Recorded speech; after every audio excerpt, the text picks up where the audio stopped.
இன்னைக்கு நாம 5 நிமிஷத்துல சட்டுன்னு முட்டைக்கோஸ் கூட்டுக்கறி தான் ஃப்ரெண்ட்ஸ் பண்ண போறோம். வாங்க பண்ணலாம். Hello friends, welcome to my lovable recipes. இன்னைக்கு நான் கூட்டுக்கறி பண்ணுறதுக்காக ஒரு 1/4 கிலோ அளவுக்கு இருக்கக்கூடிய முட்டைக்கோஸ் ஒன்று நான் வாங்கி வச்சுருக்கேன்.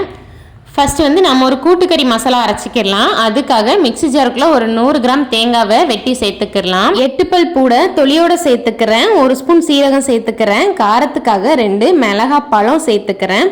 நம்ம மிளகாவாவோ அப்படி இல்லாட்டி வத்தலாவோ சேர்க்குறத விட இந்த மாதிரி பழமாக சேர்க்கும்போது நம்மளோட கூட்டுக்கறியோட டேஸ்ட் ரொம்ப நல்லாயிருக்கும் ஃப்ரெண்ட்ஸ். உங்ககிட்ட மிளகா தான் இருக்குது அப்படின்னா நீங்கள் மிளகா கூட சேர்த்துட்டு இந்த மாதிரி நல்லா அரைச்சிக்கிடலாம் ஃப்ரெண்ட்ஸ். இப்போது நான் எடுத்து வச்சுருந்த முட்டைக்கோஸை பாருங்கள், நல்லா சின்ன சின்னதாக இந்த மாதிரி வெட்டி எடுத்துக்கிட்டேன்.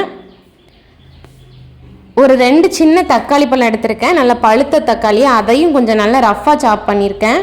நல்ல குட்டியாக வெங்காயத்தை வெட்டியிருக்கேன். ஒரு வெங்காயம் எடுத்திருக்கேன். அந்த ஒன்றில் கொஞ்சம் போல் நான் தாளிக்கிறதுக்காக எடுத்திருக்கேன், கொஞ்சம் போல் கூட்டுக்கறியில் சேர்க்கறதுக்காக எடுத்திருக்கேன். மெஷரிங் கப்புக்கு 1/2 கப் நான் ரேஷன் கடை துவரம்பருப்பு எடுத்து குக்கரில் சேர்த்துக்கிறேன். 1/4 கிலோன்னு சொல்கிறதுனால நான் 1/2 கப் எடுத்திருக்கேன் ஃப்ரெண்ட்ஸ். நீங்கள் தேவைக்கு ஏற்றாப்பில் சேர்த்துக்கோங்க. இப்போ இதை அலசுறதுக்காக தண்ணி சேர்த்துட்டு இதை ஒரு 2 தண்ணி இந்த மாதிரி நான் அலசி எடுத்துக்கிட்டேன் ஃப்ரெண்ட்ஸ். இப்போ இதில் நம்ம வெட்டி வச்சுருந்தோம்ல அந்த முட்டைக்கோஸை சேர்த்துக்கிடலாம் ஃபஸ்ட்டு. அப்புறமா வெங்காயம் சேர்த்துக்கிடலாம், தக்காளி சேர்த்துக்கிடலாம், அரைச்ச பேஸ்ட்டை சேர்த்துக்கிடலாம், 1/4 ஸ்பூன் மஞ்சத்தூள், 1 ஸ்பூன் சாம்பார் பொடி, 1/4 ஸ்பூன் பெருங்காய பொடி, தேவையான அளவுக்கு உப்பு சேர்த்துக்கிடலாம். இப்போது தேவையான அளவுக்கு தண்ணி சேர்த்துக்கிடலாம். நீங்கள் நல்லா குழம்பு மாதிரி வைக்க போகிறீங்கன்னா நிறைய தண்ணி சேர்த்துக்கிடலாம் ஃப்ரெண்ட்ஸ். இப்போது நான் கூட்டுக்கறி மாதிரி வைக்க போகிறதுனால கொஞ்சமாக தண்ணி சேர்த்துட்டு நல்லா மிக்ஸ் பண்ணிக்கிறேன். கொஞ்சம் தண்ணி பத்தாத மாதிரி இருந்ததுனால எக்ஸ்ட்ரா ஒரு 1/2 டம்ளர் சேர்த்து இதையும் நல்லா மிக்ஸ் பண்ணிக்கிறேன். இப்போது குக்கரை மூடி விசில் போட்டுடலாம். ஒரு 3 விசில் வரட்டும் ஃப்ரெண்ட்ஸ். இன்னுமே நம்ம இப்போ இதை அடுப்பில் வச்சுக்கிடலாம்.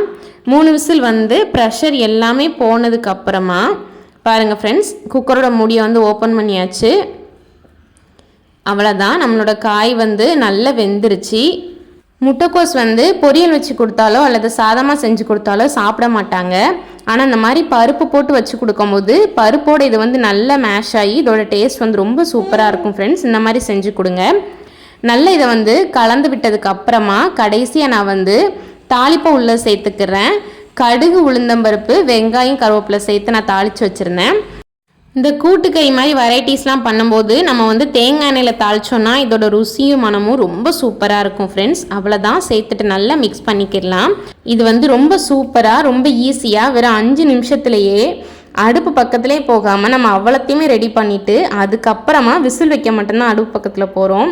ரொம்ப ஈஸியாக சட்டுன்னு செஞ்சு கொடுத்துடலாம் ஃப்ரெண்ட்ஸ். வீட்டில் இருக்கிற எல்லாருமே ரொம்ப விரும்பி சாப்பிடுவாங்க.